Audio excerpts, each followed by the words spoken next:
Hi, I'm Tracy Fessenden. I'm co-director of the Recovering Truth Project, and I'm here today talking with my ASU colleague, Sarah Viren. Sarah is a former journalist with the Houston Chronicle. She left journalism to get an MFA at the University of Iowa in creative nonfiction. She is the author of the multiple award-winning book of essays called Mine, which won the River Teeth Book Prize, was a finalist for a Lambda Literary Award, and was longlisted for the 2019 Penn Diamondstein Spielvogel Award for the art of the essay. She is the recipient of a 2020 fellowship from the National Endowment for the Arts for her new book called Autobiography of Shadows. It is a loose retelling of Plato's allegory of the cave, focused on conspiracy theories and alternative facts, and that will be coming out on Scribner. Sarah is also the author of a searing essay in the New York Times Magazine called The Accusation, which appeared in March, just as our Recovering Truth Project was ready to launch. And that essay tells the story of Sarah's wife, who was accused of sexual harassment by figures who were, it turned out, fictional. They were the creations of someone who wanted to make your lives very difficult because it was someone who wanted your job. And so the through line through all of these projects is really, it's something that you touch on in the New York Times piece very beautifully, is the responsibility of a creative nonfiction writer in a post-truth world. So Sarah Viren, do you think that have we passed into a post-truth era? Yeah, I do, but I also don't think that's that big of a deal. I think that if you look at sort of the history, in my field at least, so if we're thinking about literature and what it means for literature to be quote unquote true, that has changed. The idea of what truth even is within literature, and that sort of, socially contextually understood meaning has changed. And so what I think happened was that there became a moment in which speaking as a journalist too, in which we as a community, as a sort of society, had a lot more confidence in a set group of authorities, right? We had the newspapers that we trusted. We had politicians that we trusted. We had scientists that we trusted. But before that, we also didn't have them. So there was a moment before that when I think truth existed, and maybe it was in religious institutions, right? And so our understanding of truth existed within other places. And so it does feel like we've moved beyond what was the old world in which we had trust in these set, the state, the experts and journalists and others. But I don't think that means that we don't now, we're not finding new realms for truth or new sort of fonts of authority. In fact, I think that they're more personal, right? That we are, and there's this joke, but there's always this meme that, okay, yeah, we used to trust journalists and now we trust like that your grandma or that dude on Facebook, which we don't want that to be the way that things work.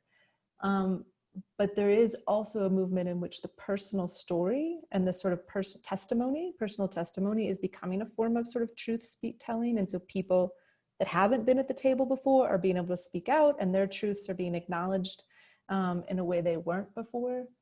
So I guess I do feel like we're in a post-truth era, but I don't think it's necessarily a bad thing. I think that we might be figuring out new ways of understanding truths and truths that have meaning, because I think that's the important thing about, as a storyteller, that's what I think about. Facts and truths can exist in sort of an ether, but in order for them to have meaning in our lives, they need to exist within a story, right, or a narrative. They need to be part of a larger story that means something to the rest of us as we try to go about our daily lives and survive.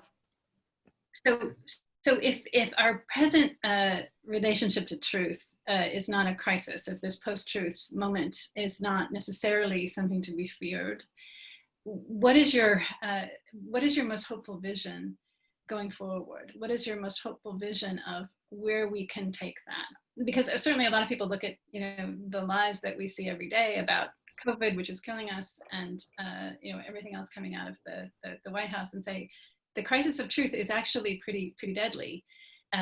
But if we're also seeing, which we are, a shift in who can tell their story and which stories count and who gets a seat at the table and which platforms have credibility. What's our best way out of this? What's our best way out of a moment in which the crisis of truth does feel pretty precarious and pretty dangerous? Yeah, I mean, I think we're in a crisis of disinformation, which maybe, which I guess when I was talking earlier about the ideas of sort of shifting understandings of where truth lies, I think that feels to be like part of the post-truth era. The rise in sort of like disinformation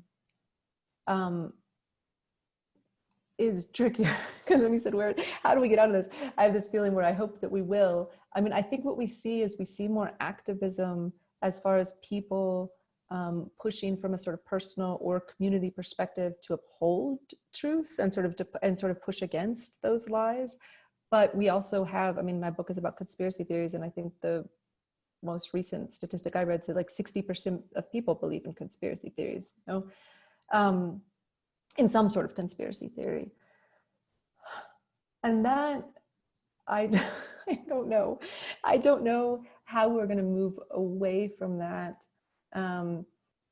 unless we sort of turn some of our activism that's happening now in that direction. Unless we start trying to engage directly with people that espouse or believe in conspiracy theories or misinformation. I guess I hope that in the same way that maybe scientists and journalists replace the church as a sort of site for truth, that we will find a new site in which we can trust for the truth. But yeah, I don't know how we'll do it. I know personally, the book I'm trying to write is trying to address that, but that personally, I try to engage as much as I can with other people. And I think that's, sometimes at the individual level, that's what we can do, is rather than just sort of dismissing people as whacks for believing something, is to try to engage directly and talk about